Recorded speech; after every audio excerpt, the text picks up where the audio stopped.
의대 정원 확대를 둘러싼 정부와 의료계의 갈등이 지속되고 있습니다. 그러는 사이 의료 현장에서는 안타까운 일들이 계속해서 발생하고 있는데요. 이 갈등의 탈출구는 없는 걸까요? 오늘 경제부 최덕재 기자와 얘기 나눠보겠습니다. 어서 오시죠. 안녕하세요. 안녕하십니까. 네. 최근 응급실의 진료 역량이 위험 수준으로 떨어지고 있다라는 얘기들이 나오고 있습니다. 현재 상황 어떤가요? 네, 무엇보다도 숫자로 얘기하는 게 가장 객관적이겠죠. 예.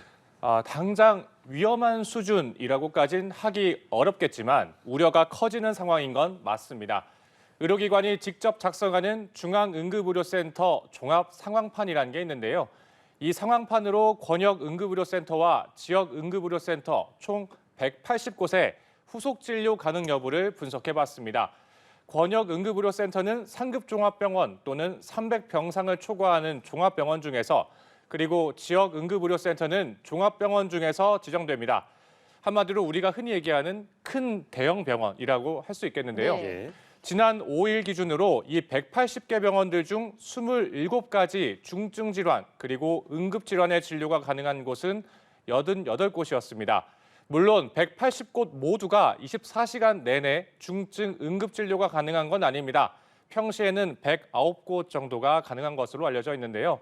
결국 평시에 비해서 진료 역량이 한 20% 가까이 네. 줄어든 겁니다. 구체적으로 살펴보겠습니다. 가장 상황이 안 좋은 진료 분야는 성인기관지 응급내시경입니다.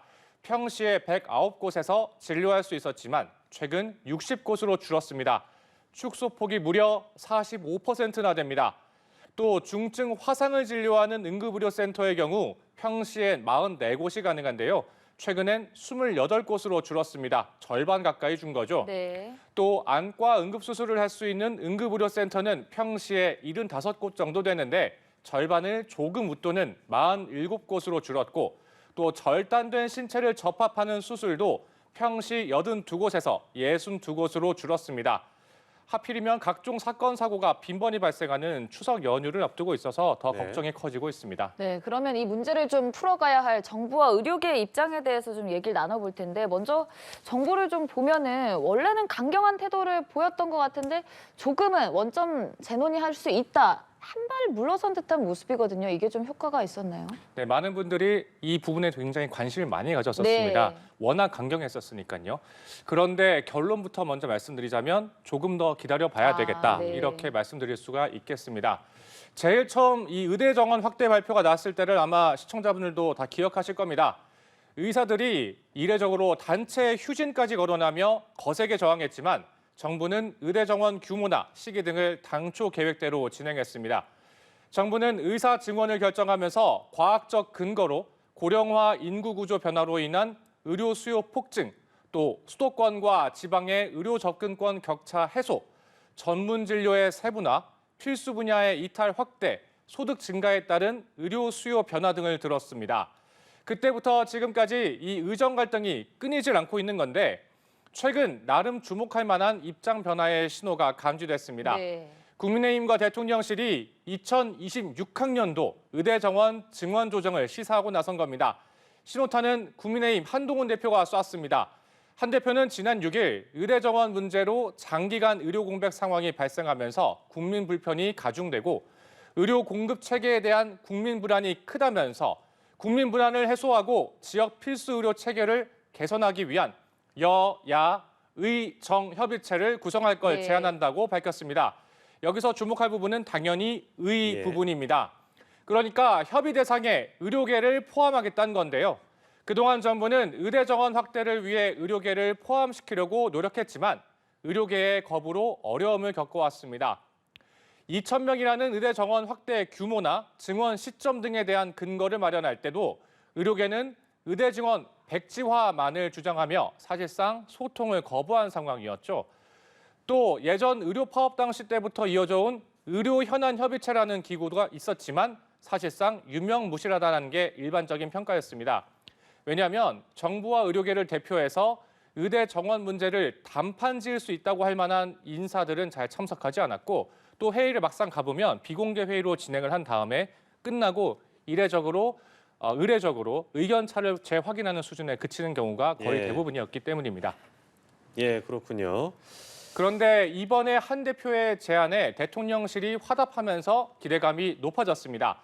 대통령실은 제안에 대해 긍정적이라면서 의료계가 대화의 테이블에 나오는 게 최우선이라고 강조했습니다. 그러면서 의대 정원 문제는 의료계가 합리적 안을 제시하면 언제든 제로 베이스에서 논의하겠다라고 했습니다. 네, 제로 베이스의 원점 재논의를 하겠다는 건데 어떤 부분의 원점 재논의냐가 중요할 것 같은데요. 네, 그렇습니다. 이 원점 재논의 말 그대로 제일 처음부터 다시 시작하자 이런 이야기인데요. 예. 그럴듯하긴 한데 여기에 맹점이 하나 있습니다. 아, 네. 바로 재논의의 대상입니다. 앞에서 말씀드린 대로 정부는 2026년도를 재논의 대상으로 보고 있는데 네. 의료계는 조금 생각이 다를 수 있겠죠. 당초 의료계가 원래 원점 재논의를 주장하지 않았습니까? 네, 뭐 물론 충분히 예상하시겠지만 예. 의료계의 입장은 좀 많이 다릅니다. 아, 원점 재논의 대상이 2026년도가 아니라 당장 내년도여야 한다는 겁니다. 얼마 전 단식까지 했죠. 이면택 대한의사협회장은 SNS에 2025년, 그러니까 바로 내년에 의대 정원 원점 재논의가 불가능한 이유와 근거는 무엇이냐고 올렸습니다. 사실상 당정의 제로 베이스 제안을 받아들이지 않겠다고 한 것으로 해석할 수도 있겠습니다. 의협은 여기서 한 발 더 나아갈 기세입니다. 공식 입장을 내놓은 건 아직 아니긴 한데 의협은 2025년뿐만 아니라 2026년 의대 증원 계획까지 전부 백지화하고 재논의는 2027년 정원부터 해야 한다고 했습니다. 네. 2025학년도 의대 증원이 중단되지 않으면 이 유급된 의대생까지 더해져서 2026학년도에도 입학이나 교육 등이 제대로 진행되기 어려울 것이라는 게 의협 측 설명인데요. 지역별 의사단체들도 비슷한 입장을 보이고 있습니다. 경기도 의사회는 여야 의정협의체 제안은 이번 사태의 원인인 2025년도 의대 증원 강행을 중단해야 한다는 본질을 왜곡한 꼼수 주장이라면서 진정성이 있다면 증원의 즉각적 중단이 선행돼야 한다고 주장했습니다. 한 발 더 나아가 대통령의 사과, 보건복지부 조기용 장관과 박민수 차관, 그리고 장상윤 사회수석의 파면까지 요구했습니다. 아, 네. 또 서울시 의사회도 2025년 입학 정원 재검토가 없는 협의체는 무의미하다고 못 박았습니다. 또 의대 정원 통보 등 일방적 정책 추진을 하지 않겠다는 2020년도에 구사 의정 합의를 위반한 복지부가 또 역시 사과해야 한다고 거듭 촉구했습니다. 근데 이게 좀 받아들여지고 정부와 협상이 가능한 수준일까요? 네, 협상이라는 게 양측이 조금씩 양보를 해야 되는 건데 네. 지금 상황을 보면 정부가 크게 한 발 내딛었다. 그러니까 한 발 손을 내밀었다라고 볼 수 있겠는데 네. 지금 상황으로 봐서는 아마 의협 측 주장이 받아들여지긴 어려울 걸로 네. 보는 게 일반적인 시각입니다. 이미 대학별 입학 인원이 확정됐고요. 또 수시 모집도 진행 예정이라 불가능에 가깝습니다. 또 사과나 파면도 뭐 비슷한 상황이겠죠. 다만 의료계가 이렇게 강경한 입장을 내놓는 걸 잘 생각해 보면 아마 협상의 기술 중 하나라고 볼 수 있지 않을까 이렇게 생각해 봅니다. 먼저 상대가 받아들이기 어려운 조건을 먼저 내걸고 점차 요구 수위를 낮춰가는 거죠. 예. 먼저 말을 꺼낸 정부도 아마 성과를 내고 싶을 겁니다.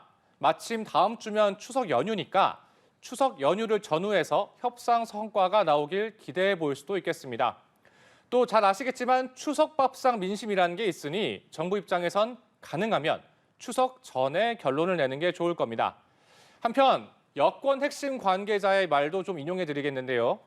이 관계자는 의료계의 과학적 분석에 기반한 합리적 의견 제시가 없으면 여야 의정 사자협의체에서 논의할 게 없을 것이라고 말하기도 했습니다. 예. 조금 더 전달드리겠습니다. 이 관계자는 의료계의 의견을 듣기 위해서 지난 2년 가까이 노력했지만 증원을 거부할 뿐 의견 제시가 없었다면서 지금이라도 의료계에서 과학적 근거에 입각한 의료 수요 예측 그리고 증원 규모를 제시해주면 말씀드렸던 것처럼 제로 베이스에서 다시 논의하겠다는 게 정부 입장이라고 설명했습니다. 또 하나 덧붙일 게 있는데요. 의대 교수와 병원 관계자 상당수도 이미 의대 증원 자체에는 공감하고 있다. 또 의료 정책은 우리 모두가 과학적 근거를 갖고 머리를 맞대야 할 과학적 과제라면서 대통령을 충실히 보좌해온 공직자들에 대한 책임 추궁성 경질은 절대 불가 입장이라고 강조했습니다. 정부와 용산 등 이 각종 여권 관계자들의 마음이 뭉쳐 있는 말이라고 볼 수 있겠는데요. 네. 이런 가운데 벌써부터 여야 의정 협의체 구성에 속도를 내고 있다는 소식도 들려오고 있습니다. 네. 국민의힘 관계자 등에 따르면 여야 정책위의장들이 여야 의정 협의체 구성을 위한 실무 협의를 진행하고 있는 것으로 전해집니다. 협의체 규모는 주체별로 3명에서 4명 수준이 될 것으로 전망됩니다. 아마 추석 연휴 전에 1차 회의를 여는 게 목표일 것으로 보이는데 의료계 참여 대상 확정을 위한 물밑 접촉도 진행 중일 가능성이 점쳐집니다. 의료계가 내년도 입시 백지화 주장을 굽히지 않으면 물리적으로 추석 전 여야 의정 협의체 출범이 어려운 만큼 우선은 여야정 협의체를 꾸리고 이후에 의료계의 참여를 독려하는 방식으로 진행될 수도 있겠습니다. 네, 이번 주에 치열하게 협상이 좀 진행이 되겠군요. 그럼 마지막으로 전공의와 의대생들의 입장은 현재 어떻습니까? 네, 이번 의정 갈등의 불씨를 당긴 전공의들 역시 지금도 무응답 이 태도를 그대로 유지하고 있습니다. 네. 원래 전공의는 수련 기간 중에 공백이 발생하면 추가 수련을 해야 합니다. 그런데 추가로 수련해야 하는 기간이 3개월을 넘어버리면 그해 수련을 수료하지 못하게 돼서 매년 초에 있는 전문의 시험에 응시할 수 없는 게 원칙입니다. 그런데 정부는 전공의들이 복귀하면 추가 수련 기간이 3개월을 초과하지 않도록 공백 중 3개월을 면제해주겠다는 방침입니다. 쉽게 얘기하면 복귀만 하면 바로 시험을 볼 수 있게 해주겠다 뭐 이런 건데요. 네. 예. 역시나 전공의들은 요지부동입니다. 최근 현안에서 한 발 물러나서 사태를 지켜보다가 결정적일 때 나서지 않을까 이렇게 전망해 봅니다. 또 의대생들의 수업 거부도 계속되고 있습니다. 비수도권 9개 국립대 2학기 의대생 등록금 납부 현황을 봤는데 현재까지 등록을 마친 의대생은 180명입니다. 재학생에 비하면 3.8% 거의 없는 예. 수준이죠. 네. 또 수강 신청 인원은 277명입니다. 5.9%입니다. 네, 참 이 추석 전에 의료계와 정부 간의 중용을 좀 찾을 수 있길 바라는 마음입니다. 지금까지 경제부 최덕재 기자와 함께했습니다. 고맙습니다. 고맙습니다. 감사합니다.